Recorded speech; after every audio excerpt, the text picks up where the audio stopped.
Hello students, welcome to the massive open online course on international economics. Today we are going to talk about gains from trade and its decomposition.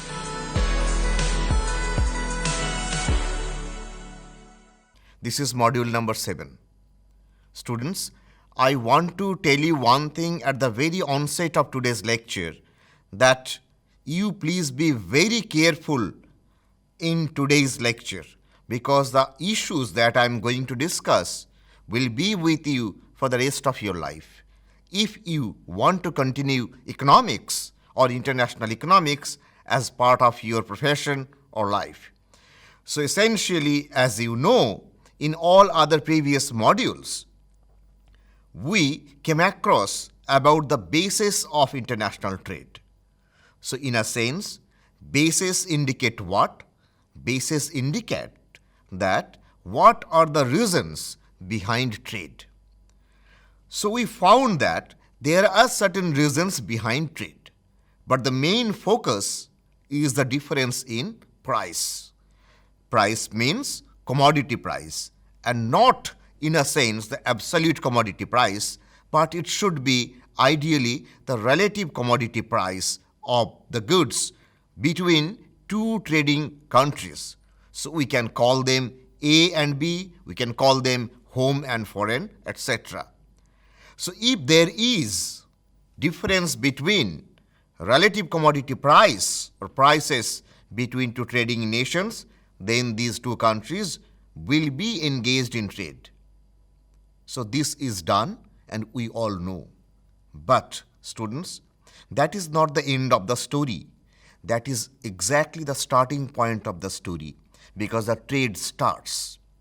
Now, as you all know, just like any other story of our life, at the end of the story, we want to see if there is anything that is helpful for us, if there is any sort of gain from that interaction or any sort of gain or profit per se from that transaction. This is called gains from trade. Now, students, in today's module, we will primarily try to decipher whether there is any gains from trade, and if there is any gains from trade, what are the reasons behind such gains from trade, or these gains from trade can again be decomposed into various components or elements. So these are basically the outline of today's lecture. So in brief, what I can say, I will have these sort of sub-themes in my talk today, but we may spend relatively more time on one issue and relatively less time on other issue, depending on the fact that if another component can be easily understood from the knowledge that we gathered from previous concepts, then we may skip those concepts. So trade essentially has to be beneficial for both the trading countries, and the trading countries are here home and foreign. And these gains from trade must be distributed between home and foreign, because if it happens that there is gains from trade and one country is gaining, the other country is losing. If that is the case, then both the countries should not be engaged in such kind of trade. If I lose, then why should I go for it? So I need to ensure that both the trading partners are gaining because of trade. And what are the effects? What are the causes of such gains from trade? It could be substitution, it could be income, it could be specialization, it could be exchange. We will touch upon all these issues in due course. So, in brief, I can say that trade essentially encourages the development of most efficient sources of supply. I may produce a bunch of goods, but the question is that, should I produce all the goods I need? Maybe no. Why maybe no? Because if I find that one good is relatively costly to be produced in my country, but my friend can produce that very commodity at a relatively low price. So if that happens, then why should I produce that good? This is essentially the idea behind trade. But the point that I want to make is that trade makes it possible that I can source or I can receive the good I need from the cheapest source. So, who is most efficient? He will produce that good that is consumed by everybody, and then he can sell the commodity to all others. So, similarly, for other goods, this argument is also valid. So, trade ensures that everybody gets the commodity at the minimum price. If I get the commodity at the minimum price, then I must be very happy. So consumers are happy, but I have another part in the economy. These are producers. So producers are also happy because without trade, the producer can only cater the domestic market, only the home market of that country. But once trade is opened up, the same producer can produce for the entire world. So they are also very happy because they can produce more. And as we know, more production has a lot of benefits that I am not going to describe or explain now, but you will get to know in due course of time in the entire module on gains from trade and in other parts throughout this international economics course. So basically, trade makes the commodities available at a cheaper cost from the efficient source, and trade also make it happen that I can consume those goods, even those goods that I cannot produce. So my consumption basket becomes bigger. And students, as we all know, my utility function depends on how much commodities I am consuming and how much amount of how many commodities I am consuming. Therefore, if the quantity I consume goes up, the consumption is arrived at a lower cost, and I can consume more goods, then naturally this leads to an increase in welfare or satisfaction. Students, you know, in economics, the welfare or satisfaction is measured by indifference curve. And in indifference curve analysis, for countries' perspective, the indifference curve is called community indifference curve. Students, if you look at this diagram, this convex curves are community indifference curves. This community indifference curve gives the satisfaction level for the entire economy or for the entire country. I mean, here this is for both the countries. Now, students, I'm explaining this diagram very slowly because, as I said at the very beginning, that you have to be a little careful while understanding this thing. So, students, I have two price lines. You know that the equilibrium depends on three things: production possibility frontier, price ratio, and the consumption equilibrium. Consumption comes from indifference curve, and I have price lines which are straight line, and the PPC I have not drawn here for some specific purpose. But I am pointing at one important argument here. For the example, let us assume that the production is fixed at point E. You can think of the PPC just like this rectangle OTET prime. So if that is the case, as you all know, the production equilibrium will take place at the corner, irrespective of the fact that whether the price line is AEB or the price line is CED. Now, let us start from the price line AEB. If the price line is AEB, look students, the production equilibrium takes place at point E, producing OT prime of clothing and OT amount of food. That's fine, but the situation I'm talking here is the pre-trade situation, means there is no trade. If there is no trade, then in spite of having some urge to consume more, I cannot go beyond point E because E is the production equilibrium point. So my equilibrium welfare level or the consumption satisfaction must be at point E. Students, you look, this is on Y0 curve, and Y0 curve is the community indifference curve for this country. Now, jump cut. The students, now I'm exposed to trade. If I go for trade, then the price line for the trading nation must be different from AEB. Say, for the time being, it is CED. What is the implication of this price line? CED price line is steeper than AEB price line. And the implication is that food is relatively cheaper in this dotted line. Dotted line, let us assume that it is for foreign. If this is the case, then food is cheaper at foreign and clothing is cheaper at home. And I was producing much clothing and relatively less food. Now, with the same amount of production equilibrium at E, even for the price line CED, now I can move from Y0 to Y1. The point that I want to say here is that when you move from Y0 to Y1, your production equilibrium is still at point A. But very interestingly, your consumption equilibrium has been shifted from E to point F. It's very, very magical. And this magic is done by international trade. And when you move from point E to point F, what is happening? The community as a whole is moving from Y0 to Y1, indicating that with the same production bundle, the economy is on a higher level of satisfaction only because of the fact that the community is now consuming a different basket. Previously, the community was consuming OT prime of clothing and OT amount of food.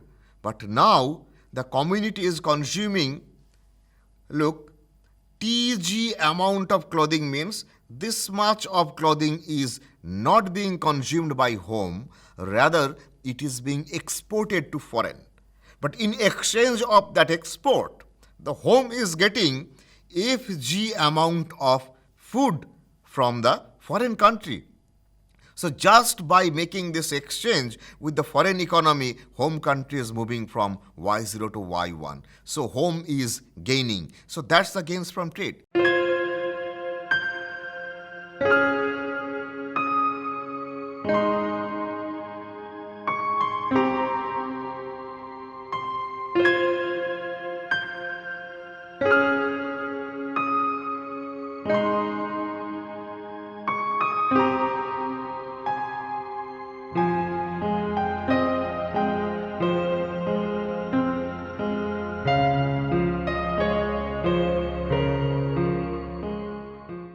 The similar argument is also valid for the foreign economy.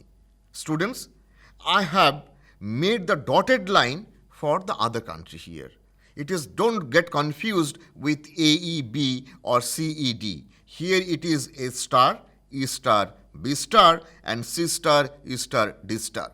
The point that I want to make here is that previously the production and consumption equilibrium for foreign, students, I want to remember that this diagram is for foreign. The previous diagram was for home. But the arguments are same. The production equilibrium is still at point E star for the foreign economy, but the consumption equilibrium is no longer at E star because of trade. Because of trade, the consumption equilibrium has been shifted from E star to F star, and the arguments are same. So both the trading partners here, home and foreign, they are gaining, and this gain is mutually beneficial because both are moving from Y0 to Y1. Home was moving up in the ladder from Y0 to Y1. Now foreign is moving up in the ladder from Y0 star to Y1 star. Students, it is evident from the previous two diagrams that both the trading partners are going to gain. Now the question is that is very interesting, and one has to understand that at this point of time, I want to introduce one concept which is related with the game theory. This is called zero-sum game. And the idea of zero-sum game is that if I gain, someone has to lose. If someone gains, I must lose. So the total sum of gain and loss should be equal to 0. So if that is the case, then one country, be it home or foreign, if it gains, the other country, other trading partner must lose. And as I said before, if that happens, then trade should not take place. Therefore, the point that is guaranteed here is that the gain from trade which is mutually beneficial means that this is not a zero-sum game. The implication is that both must gain from trade. Now, it is very much possible that one may gain more, the other may gain less. So, naturally, the question comes, what is it that determines this distribution of gains from trade? So, distribution of gains from trade depends on the terms of trade and the rate at which countries export are exchanged with imports. This is called the terms of trade between these two countries. So, essentially, it is the price of export by price of import. And the greater the difference between two countries' cost ratio, the greater will be the gains from trade. Now, who will gain more? The size of this gain depends on the international exchange ratio or the international terms of trade. And the more close the international terms of trade is with the terms of trade, means the autarkic terms of trade of any country, less would be the gain. The more is the difference, more would be the gain. So that is the basic idea, means you can exploit the more differences. And if the difference is less, you can exploit less. Exploitation means you are not doing harm to anyone. Exploitation means you are exploiting the opportunity to get your benefit. Benefit means as for both the consumers and for the producers. So this distribution of gains between these two countries are very important. So students, I can give you one example that you just try to follow what I am saying here, and I'm sure that it would be very easier for you to understand the arguments. Let the domestic cost ratio be 1 unit of cloth for 1.5 units of food. This means 1 unit of cloth can be produced by some labor and 1.5 units of food can also be produced by the same amount of labor. I'll show you a table, just hold on for a moment. And for the foreign, it is 1 unit of cloth for 1 units of food. So essentially these are going to be reflected in the price ratio. So if this is the case, then I can show you in a table format that the domestic country has a comparative advantage in cloth production and vice versa. And vice versa means the foreign country has a comparative cost advantage in food production. This is what I showed you in the diagrammatic representation. Now, in this situation, international terms of trade should lie in between these two. Students, you remember, while explaining some parts of trade, I mentioned about these things that the international terms of trade line must lie in between the two price ratios of both the trading partners. The trading partners means the autarkic price ratios of the trading countries. And they should be, international price line should be flanked by these two price ratios. So, the more is the difference between my autarkic price ratio and the international price ratio, I'll gain more. The more is my difference means the less is the difference with the foreign economy. So he is going to gain, but gain relatively less. And we all know that terms of trade depends on the relative prices of cloth and food, and this in turn depends on the strengths and elasticity of each country's demand and other countries' demand. I mean the foreign elasticity for import and domestic elasticity for import. So the point that is, and you have to be very careful about it. If my price ratio is very close to international price ratio, then I'm getting the commodity from the international market at a price slightly less than what I can afford or what I can do. And at the same time, I'm selling my product at the international market at a price slightly more than what I'm getting in the domestic market.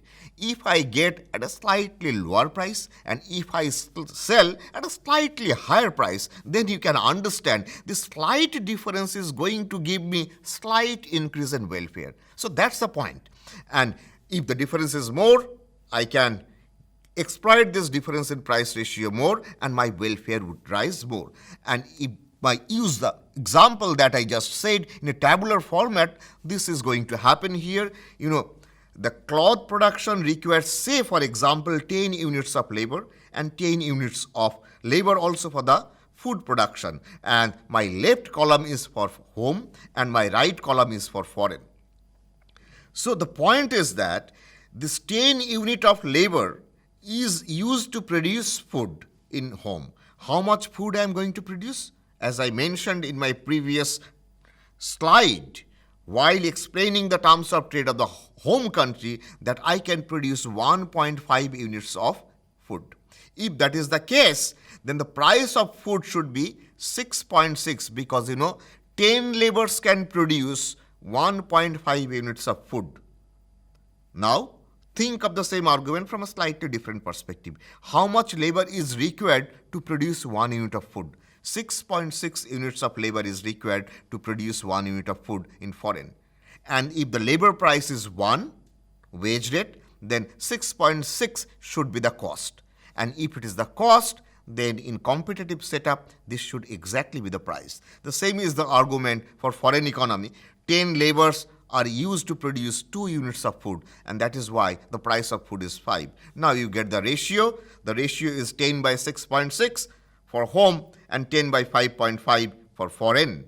And as you know, this is the terms of trade. And these international terms of trade must lie in between these two things. And from here you can know the home country is having comparative cost advantage in cloth production. This is what we argued. Now the point of interest is that the international terms of trade must lie in between these two price ratios. If it is the case, then the more close to this price ratio, less would be the welfare gain for the home economy.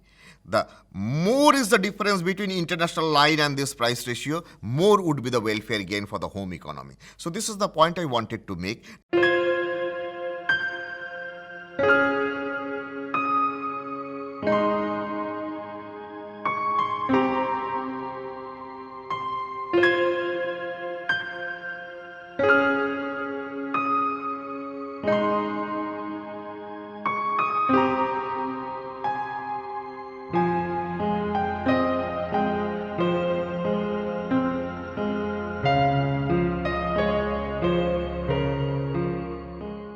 Now, very quickly, let us go to the next part, which is more interesting.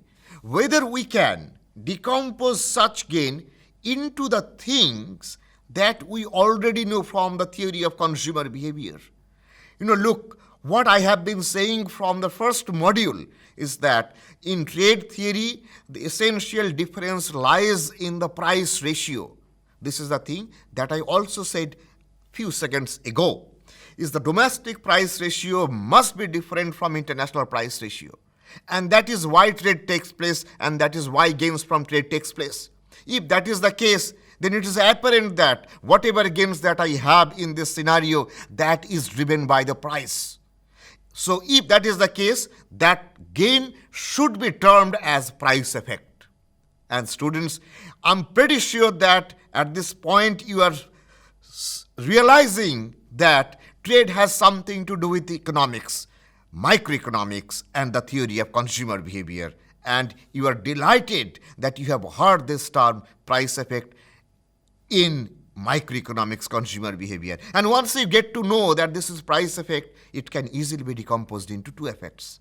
Students, you remember price effect has two components, substitution effect and income effect. Let's see whether I can do this here.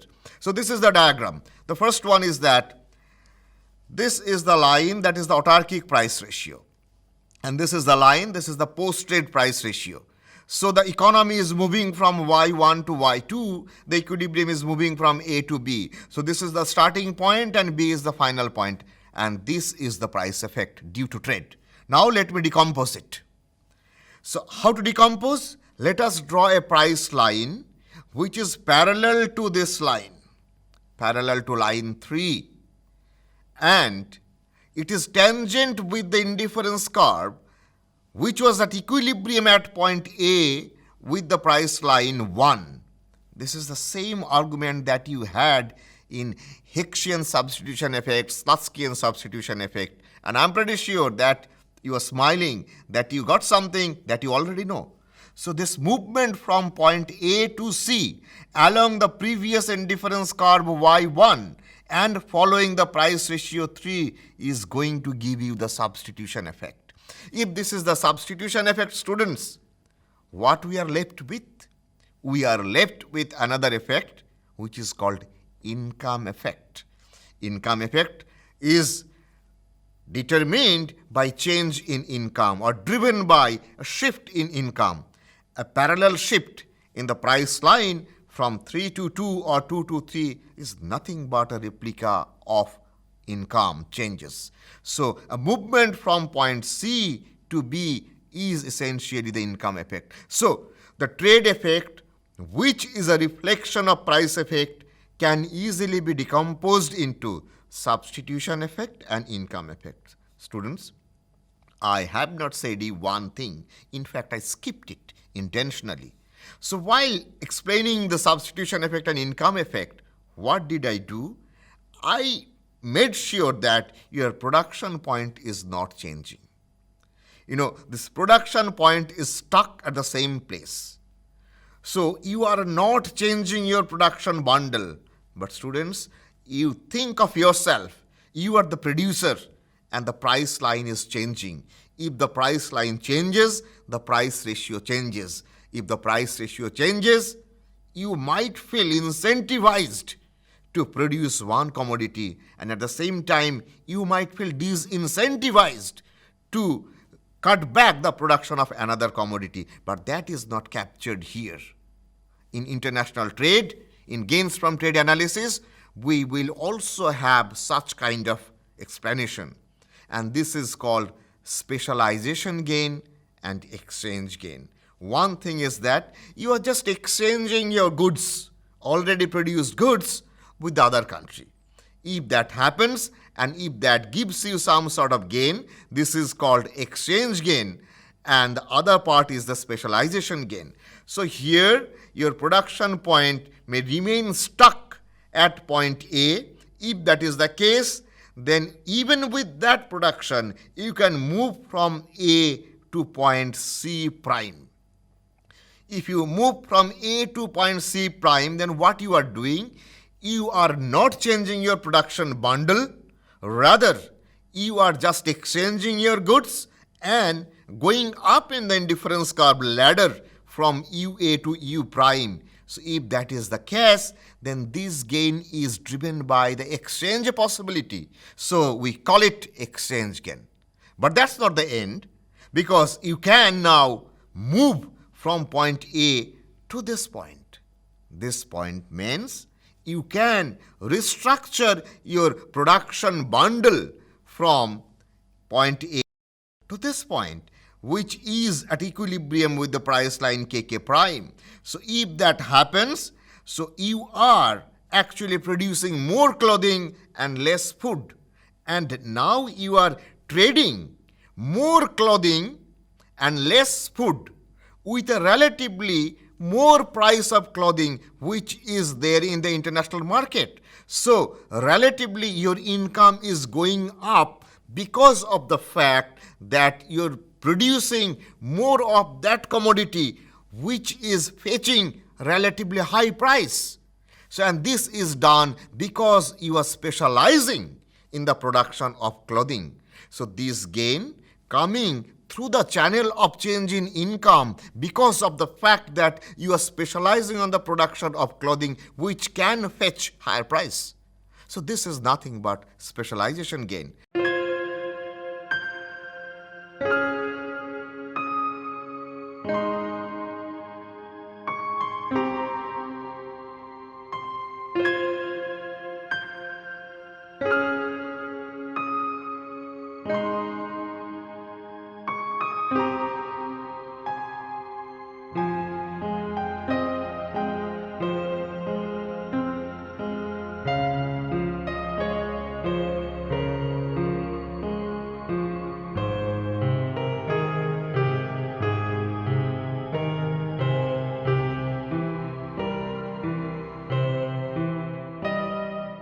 So students, you may have two decompositions, substitution effect, income effect. You may also have two decompositions, specialization gain and exchange gain.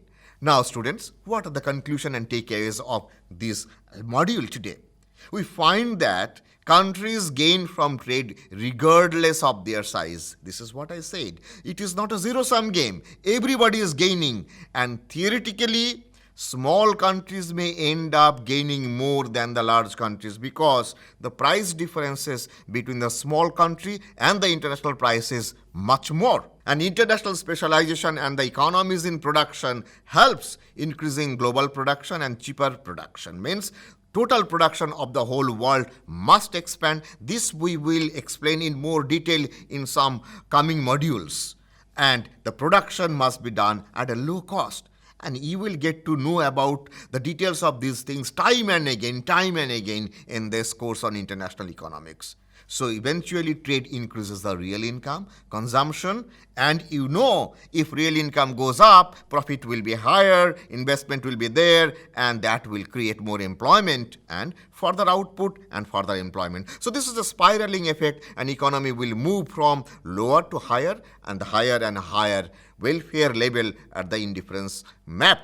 And trade allows to consume a range of goods which are not domestically produced. This is very important, and you'll get to know more about it when we will, at the end of this course, we will get to know the latest basis of trade, means increasing returns to scale and the love for variety approach. So the consumption basket now consists of more goods with more varieties, and we will explore more on this variety issue at the fag end of this module. So students, thank you very much for a patient hearing, and I promised you and I warned you that you will get to know a lot of things, and I'm pretty sure that you listened to this talk very minutely, and I'm sure that you will remember these ideas for a long time. Thank you very much.